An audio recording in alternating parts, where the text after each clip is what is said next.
Bom dia, amadas irmãs. Mais uma semana, quinta-feirazinha fria ainda, com cara de junho, né? Que Deus nos abençoe. Mês de novembro estaremos falando sobre finais dos tempos. Tema difícil esse de falar como pessoa. Vamos falar o que a Bíblia nos diz, né? Vamos passar aqui para vocês o que a Bíblia, que é a verdadeira palavra de Cristo, nos fala. Hoje a nossa leitura vai ser em Mateus 24. Nós vamos ler um pouquinho, vamos ler até o versículo 14. Vamos lá? E quando Jesus ia saindo do templo, aproximaram-se dele seus discípulos para lhe mostrarem a estrutura do templo. Porém Jesus lhes disse: Não vedes tudo isso? Em verdade vos digo que não ficará aqui pedra sobre pedra que não seja derribada. E estando assentado no Monte das Oliveiras, chegaram-se a ele e seus discípulos em particular, dizendo: Dize-nos quando serão essas coisas e que sinal haverá da tua vinda do fim do mundo? E Jesus respondendo disse-lhes: Acautelai-vos que ninguém vos engane, porque muitos virão em meu nome, dizendo: Eu sou o Cristo, e enganarão a muitos. E ouvireis de guerras e de rumores de guerras, olhai e não vos assusteis, porque é mister que isso tudo aconteça, mas ainda não é o fim. Porquanto se levantará nação contra nação, reino contra reino, e haverá fome, pestes e terremotos em vários lugares. Mas todas essas coisas são princípios das dores. Então vos hão de entregar para serdes atormentados, e matar-vos-ão, e sereis odiados de todas as gentes por causa do meu nome. Nesse tempo, muitos serão escandalizados, e trair-se-ão uns dos outros, e uns dos outros se aborrecerão. E surgirão muitos falsos profetas, e enganarão a muitos. E por se multiplicar a iniquidade, o amor de muitos esfriará.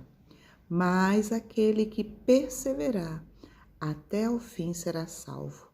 E este evangelho do reino será pregado em todo o mundo, em testemunho a todas as gentes, e então virá o fim. Amém? Senhor nosso Deus, graças te damos por mais um dia, graças te damos pela tua graça e misericórdia em nossas vidas. Te pedimos agora a direção para esse culto, Senhor. Te pedimos que tudo que for falado aqui seja da tua vontade, ó Pai. Te pedimos por cada participante desse grupo, Senhor, que o Senhor esteja com cada um agora nos seus lares, Senhor, dando saúde, dando alegria e vontade, Senhor, de te servir. Nós te pedimos ainda para aquelas enfermas, Senhor, seja no leito da irmã Edenita, seja o leito da irmã Josefina, seja com as tuas filhas, meu Deus, cuidando e guardando delas e protegendo e dando saúde de conformidade à tua vontade. Abençoe as famílias enlutadas também, seja com cada uma que esteja precisando de ti. E muito obrigado, Senhor, pela tua misericórdia dura em nossas vidas e porque até aqui o Senhor tem cuidado de nós, meu Deus. Em nome de Jesus, nós oramos e agradecemos. Amém? Amém, meninas? Vamos agora continuar o nosso culto. Até semana que vem. Um grande beijo. Pai amado celestial, te agradecemos por mais um dia de vida que nos concedeste. Te agradecemos, Senhor, por tudo que tem feito nas nossas vidas, Pai. Neste momento, te peço, Senhor, pela vida das tuas servas, Senhor, a irmã Edenita, Senhor, a irmã Josefina, que estão no leito de hospital. Tu és conhecedor da situação de cada uma, Senhor. Venho pedir, Senhor, tem misericórdia da vida das tuas servas e faça o melhor para cada uma delas, Senhor. Senhor, também te peço neste momento pela vida de cada membro da tua igreja. Tu és conhecedor da vida de cada um, o que cada um necessita, Pai. Nos ajuda, Senhor, a permanecer firme, Senhor, te buscando e te servindo da melhor maneira. Venho te pedir, Senhor, pela diretoria da tua igreja, pelos diáconos, pelo pastor, Senhor. Dê sabedoria a cada um deles, Senhor, para que venha fazer a tua vontade, Senhor, fazer o teu trabalho, Senhor, de conformidade à tua vontade. Estejas guardando, protegendo, Senhor, debaixo das tuas potentes mãos, Senhor. Te agradeço por tudo que tem feito, por tudo que fará conosco. Obrigado por tudo, em nome do teu Filho amado Jesus. Amém. Tem histórias pra contar, personagem espetacular, foi pai da fé. Nunca nele só pensou, dividiu com nós, se humilhou, tudo aceitou. Ser humano imperfeito reconhece que errou, mas se arrependeu e a lei guardou. Foi Abraão, o pai da fé viva, ativa, motiva minha, você a confiar no Cristo que salva tua alma e vidas pode transformar. Paciente orador, tão submisso e líder no Senhor, foi Abraão, o pai da fé viva, ativa foi Abraão.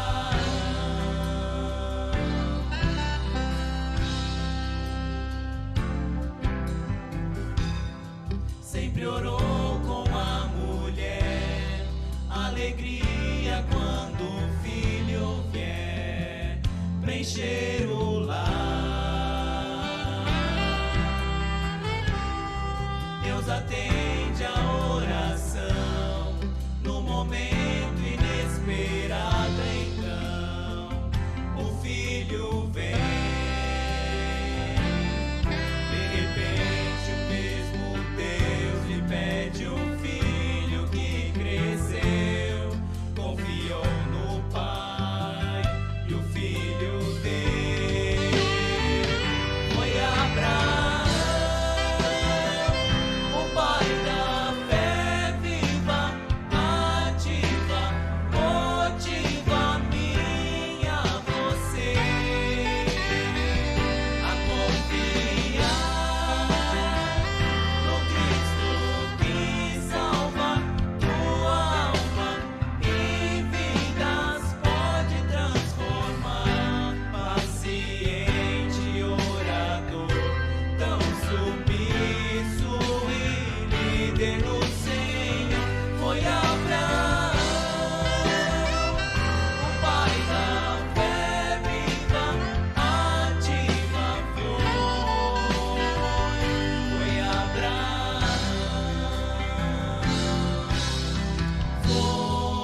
minhas irmãs, um bom e excelente dia para todas as nossas irmãs.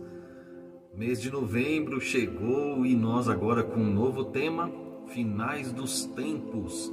Vamos falar sobre esse tema. Nem todo mundo gosta de falar sobre isso. Às vezes não é muito bom pensar, mas nós podemos tirar boas lições de um tema assim. Eu gostaria de ler para as irmãs e com as irmãs 2 Timóteo capítulo 3, do verso 1 ao verso 9, especialmente pelas primeiras palavras que diz assim: Sabe, porém, isto, nos últimos dias sobrevirão tempos difíceis. O versículo de número 1 de 2 Timóteo 3. E o apóstolo Paulo continua: Pois os homens serão egoístas, avarentos, jactanciosos, arrogantes, blasfemadores, desobedientes aos pais, ingratos, irreverentes, desafeiçoados, implacáveis, caluniadores, sem domínio de si ou sem domínio próprio, cruéis, inimigos do bem, traidores, atrevidos, enfatuados, mais amigos dos prazeres que amigos de Deus, tendo forma de piedade, negando-lhe entretanto o poder. Foge também destes, pois entre estes se encontram os que penetram sorrateiramente nas casas e conseguem cativar mulherinhas carregadas de pecados, conduzidas de várias paixões, que aprendem sempre e jamais chegam ao conhecimento da verdade.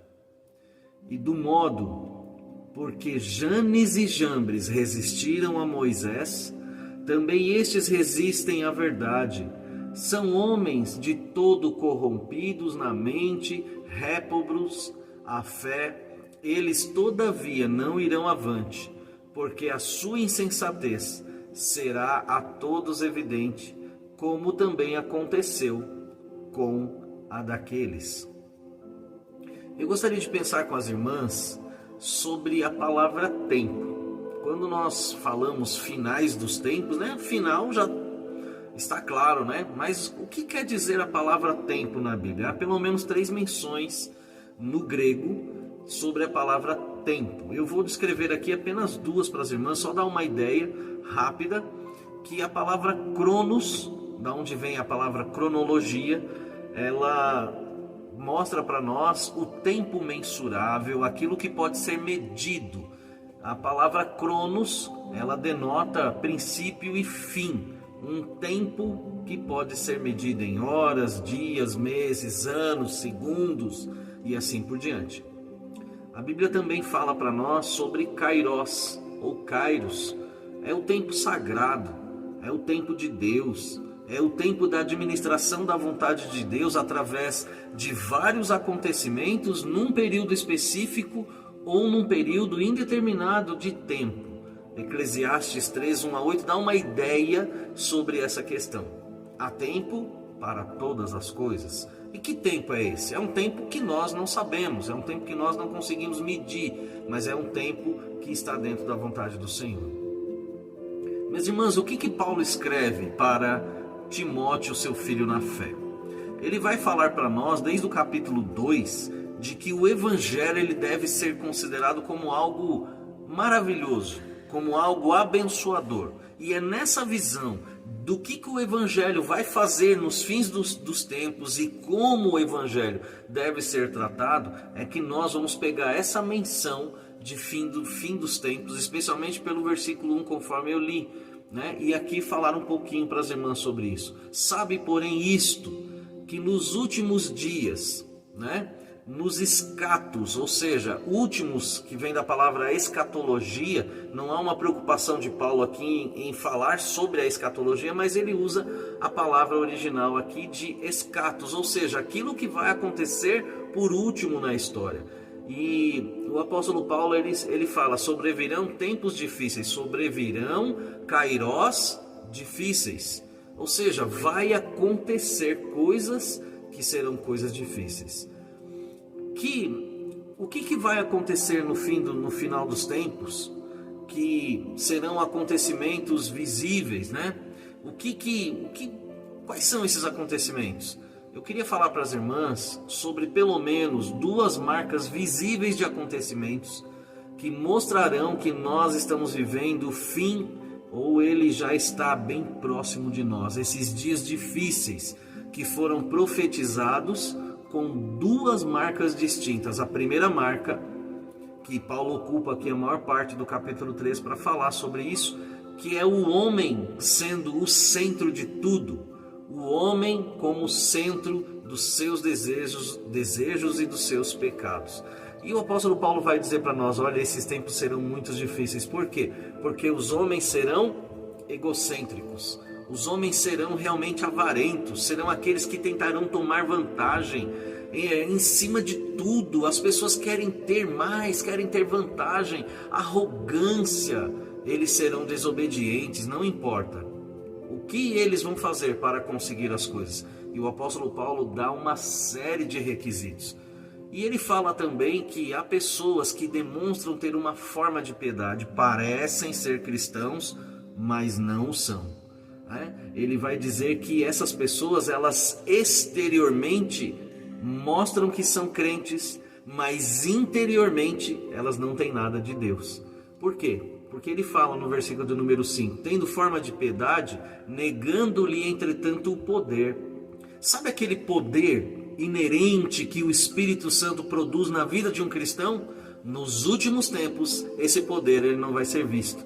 As pessoas não vão estar dando poder ao Espírito Santo. O Espírito Santo não estará tomando conta, o controle da vida das pessoas. Essa é uma marca dos últimos tempos. Muitas pessoas que usam a Bíblia, usam a oração, o linguajar de crente ou de cristão, infelizmente, não tem nada de cristão. E aí o apóstolo Paulo vai dizer que há, provavelmente, professores, há aqueles que se intrometem na casa das pessoas, como se dizendo alguém que conhece do Evangelho, e na realidade ele só vai conseguir arrastar as pessoas de acordo com as próprias paixões, mas não com a transformação que o Espírito Santo de Deus pode produzir. Essa é uma marca, irmãs, essa é uma marca que nós devemos prestar atenção nesses últimos tempos. O apóstolo Paulo fala no versículo 7 de pessoas que jamais aprendem e chegam ao conhecimento da verdade. Há pessoas que estão na igreja, que estão ouvindo o Evangelho, mas elas nem sequer vão conseguir entender a gravidade de seus próprios pecados e de seus próprios sentimentos. Preste atenção a isso. Pessoas que talvez sentam do nosso lado, irmãos que estão em nossa igreja, pessoas que ouvem hinos, cantam hinos, mas não têm a atuação do Espírito Santo de Deus em suas vidas.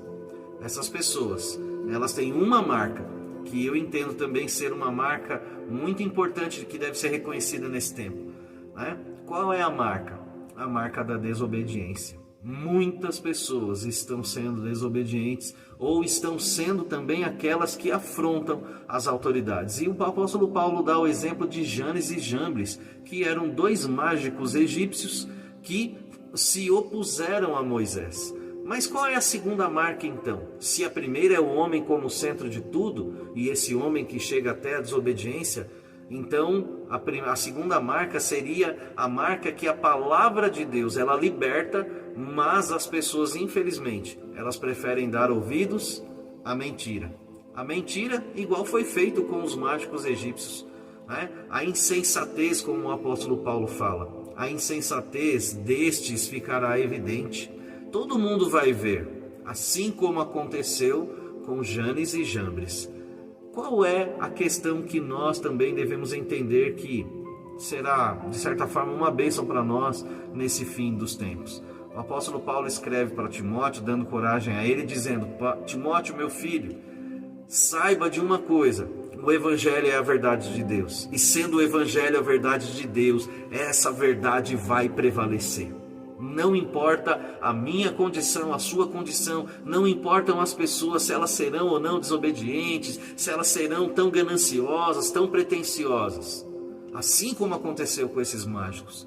O Evangelho, lá no fim dos tempos, o Evangelho ele vai triunfar. Por que ele vai triunfar? Porque o erro pode se levantar contra o Evangelho, mas o Evangelho, sendo a verdade de Deus, ele sempre será uma bênção para a vida daqueles que atendem o seu chamado. O Evangelho já salvou você? O Evangelho já restaurou a sua vida? Saiba então você que no fim dos tempos, você como filho de Deus, se colocará sempre em obediência e de maneira muito diferente do que nós vimos aqui brevemente. Vamos orar? Pai, em nome de Jesus, pedimos sua bênção, Senhor Deus, sobre a vida de nossas irmãs, Senhor. Que a graça, o poder e a misericórdia do Senhor envolva a vida das tuas filhas e que elas, Senhor Deus, sejam essas servas obedientes do Senhor. Sejam elas, ó Deus, que tenham a atuação do poder do teu Santo Espírito, de tal forma, usa minhas irmãs, Pai, que elas sejam testemunhos vivos de sua graça e de sua misericórdia, especialmente para aqueles que não conhecem o Senhor como Salvador, a começar de dentro da sua casa, para a sua vizinhança e para todos aqueles que elas conhecem. Pai, abençoe esse dia e abençoe o restante da semana das minhas irmãs. Eu peço a tua graça e a tua misericórdia sobre elas e sobre nós, em nome de Jesus. Amém. Que Deus abençoe. Um excelente dia.